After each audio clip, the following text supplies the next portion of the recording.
हरियाणा में history create हुई है। पहली बार ऐसा हुआ है कि किसी पार्टी ने लगातार तीसरी बार अपनी सरकार बनाई हो। BJP has won Haryana assembly elections 2024 that too with complete majority. Haryana में टोटल 90 सीट्स हैं। किसी भी पार्टी को गवर्नमेंट फॉर्म करने के लिए 46 सीट्स चाहिए and BJP has won 48 seats alone. Looking at the seat distribution, BJP got 48, Congress got 37, INLD got 2 seats, JJP got 0 and independent candidates won at 3 seats. Independent candidates ने भी अपना समर्थन BJP को दिया. But the major question is how? Farmers protest, wrestlers protest, Agniveer scheme, इन सब के चलते स्टेट में बीजेपी की इमेज काफी डैमेज हुई थी। सारे एग्जिट पोल्स का मानना था कि स्टेट में शॉर्ट कांग्रेस की सरकार बनेगी। Even the Congress was damn sure of the victory. तो फिर ऐसा क्या हुआ that BJP won the elections, that too with absolute majority? Here we analysed 5 major reasons for BJP's success and what went wrong for Congress in the state. Number 1, over confidence and internal rift in Congress. Lok Sabha election में 10 में से 5 seats जीतकर कांग्रेस इतनी over confident थी कि उन्होंने campaigning पर focus ही नहीं किया, specifically the leaders at the higher level. Rahul Gandhi ने स्टेट में सिर्फ 8 पब्लिक मीटिंग्स को ही कंडक्ट किया, वेयरएज प्रियंका गांधी ने सिर्फ स्टेट में 2 दिन स्टे किया। This showed lack of respect and how lightly they took assembly elections. Local leaders की बात करें तो more than ground level politics, they focused on the post of chief minister. अब हरियाणा में कांग्रेस ओवर कॉन्फिडेंट हो गई, डिल्यूजनल हो गई आई वुड से। तो जो हरियाणा का रिजल्ट है, आई वुड से कि हरियाणा का रिजल्ट एक तरीके से कांग्रेस जीत के हारी है। इतना जबरदस्त एंटी इनकम्बेंसी था। आई वाज कैंपेनिंग इन हरियाणा और भारतीय जनता पार्टी के 10 साल के मिस गवर्नेंस के खिलाफ जबरदस्त एंटी इनकम्बेंसी था। लेकिन जैसा कि मध्य प्रदेश में हुआ, जैसा कि राजस्थान में हुआ, वही हरियाणा में रिपीट हुआ। जीतते जीतते कांग्रेस चुनाव हार गई। दूसरा मेजर ड्रॉबैक था लैक ऑफ यूनिटी। हरियाणा में कांग्रेस का सिर्फ एक ही बड़ा चेहरा था, that is Jat leader Bhupendra Singh Hooda, और पार्टी ने जैसे इलेक्शन की सारी जिम्मेदारी सिर्फ इन्हें ही सौंप रखी थी और इन्होंने बाकी सारे लीडर्स को साइडलाइन कर रखा था।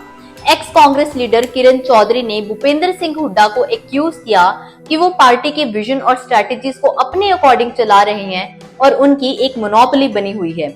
इन्हीं डिफरेंसेस के चलते किरण चौधरी और उनकी बेटी श्रुति चौधरी ने बीजेपी को ज्वाइन कर लिया।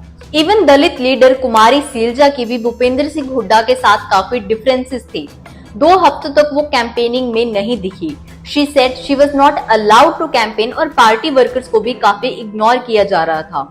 इवन 90 में से 72 सीट्स पर भूपेंद्र सिंह हुड्डा ने अपने कैंडिडेट्स को टिकट दी। इन सारी चीजों के कारण Dalit section was not very happy with the party. और ये पहली बार नहीं है, कांग्रेस के इंटरनल रिफ्ट उसके लिए हमेशा ही एक प्रॉब्लम क्रिएट करते हुए आए हैं। पिछले साल राजस्थान के इलेक्शंस में भी कांग्रेस की हार हुई और इसका one of the major reason था the rift between CM Ashok Gehlot and Sachin Pilot. Number 2, non Jat vote consolidation. Haryana में जाट पॉपुलेशन 25% है और कांग्रेस ने इसी 25% पर फोकस किया, जबकि बीजेपी ने नॉन जाट यानी 75% पॉपुलेशन पर फोकस किया। 2014 में बीजेपी ने मनोहर लाल खट्टर को चीफ मिनिस्टर बनाया, जो कि एक पंजाबी हैं। लेकिन जब आरएसएस के इंटरनल सर्वे में ये रिवील हुआ कि लोग मनोहर लाल खट्टर की गवर्नमेंट से इतने खुश नहीं हैं, तो बीजेपी ने उन्हें हटाकर मार्च में नायब सिंह सैनी को चीफ मिनिस्टर बनाया, जो कि ओबीसी कम्युनिटी को बिलोंग करते हैं। इससे एक पॉजिटिव मैसेज गया लोगों में और बीजेपी को ओबीसी कम्युनिटी का भी सपोर्ट मिला, जो स्टेट का 40% हिस्सा है। Moreover, this showed that BJP was willing to listen to people and rectify its mistakes. Congress ने जहां अपने जाट कैंडिडेट्स को एक्सेसिवली टिकट्स दी, तो वहीं बीजेपी ने अपने जाट कैंडिडेट्स को रिड्यूस किया और सेफ प्ले करते हुए बाकी कास्ट जैसे ब्राह्मण्स, राजपूत, पंजाबीज इनको tickets the and this proved beneficial for BJP. Number 3, the RSS factor. BJP की हरियाणा विक्ट्री में आरएसएस ने एक मेजर रोल प्ले किया है। सितंबर में आरएसएस ने एक वोटर आउटरीच प्रोग्राम स्टार्ट किया और हर डिस्ट्रिक्ट में कम से कम 150 वॉलंटियर्स को डिप्लॉय किया। आरएसएस ने स्टेट में 16,000 से भी ज्यादा मीटिंग्स कंडक्ट की।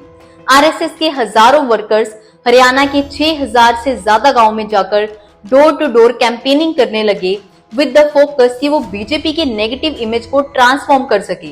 उन्होंने फोकस किया हरियाणा के लोकल इश्यूज पर, जैसे corruption free government, job recruitments and farmer-friendly schemes, etc. RSS और बीजेपी ने रेगुलर रिव्यू मीटिंग्स कंडक्ट की। जहां कांग्रेस ने कैंपेनिंग को बहुत लाइटली लिया, तो वहीं बीजेपी और आरएसएस ने ग्राउंड लेवल पॉलिटिक्स पर काम किया, लोगों से डायरेक्टली कम्युनिकेट किया और अपने बेस को स्ट्रॉन्ग किया। Number 4, social engineering. Congress ground level politics को सही से एनालाइज ही नहीं कर पाई। जाट कम्युनिटी में बीजेपी को लेके जो गुस्सा था, उसका मैक्सिमम एडवांटेज लेने के लिए कांग्रेस ने अपनी 1/3 टिकट्स सिर्फ जाट कम्युनिटी को बांटी, लेकिन कांग्रेस ने इसे ओवर एस्टिमेट किया था, क्योंकि as per results 30 Jat dominated reason में से 13 सीट्स पर बीजेपी की विक्ट्री हुई।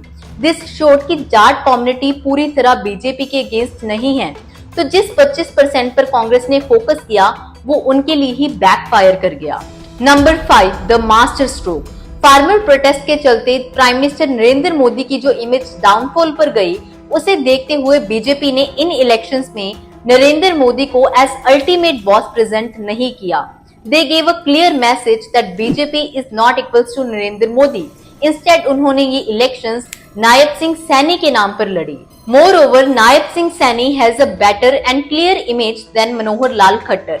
एमसीसी लागू होने से 2 महीने पहले गवर्नमेंट ने कुछ बड़े फैसले किए, जैसे अग्निवीर को गवर्नमेंट जॉब्स देने की बात की, 10 और फसलों को एमएसपी पर खरीदने के प्रपोजल को अप्रूव किया और ओबीसी क्रीमी लेयर की अपर सीलिंग को भी बढ़ाया फ्रॉम 6 लाख टू 8 लाख। और ये सारी पॉपुलिस्ट स्कीम्स गवर्नमेंट के लिए फायदेमंद रही।